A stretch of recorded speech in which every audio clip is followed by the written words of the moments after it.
جادو مختلف طریقوں سے ہوتا ہے. ایک جادو کا طریقہ جو عموماً کم استعمال کیا جاتا ہے وہ منتر، وہ منتروں کے ساتھ اور کلام کے ساتھ کیا جاتا ہے، وہ جسے کہتے ہیں نا ایبرا کڈیبرا. ہاں، لیکن یہ منتر کے ذریعے جادو کرنا یہ بہت تھوڑا اس کا دائرہ کار ہے.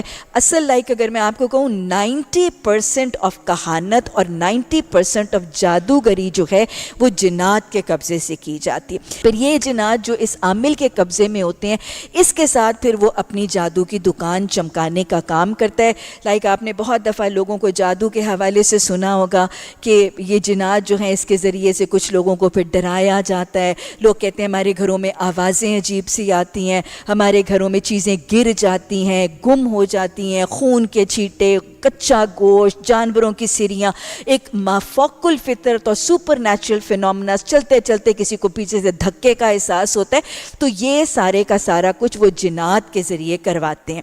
اور پھر یہ جنات جو ہیں یہ عاملوں کے حکم اور عاملوں کی رہنمائی سے لوگوں کے جسموں کے اعضاء کے اوپر بھی اثر انداز ہوتے ہیں. اس کو حلول کہا جاتا ہے.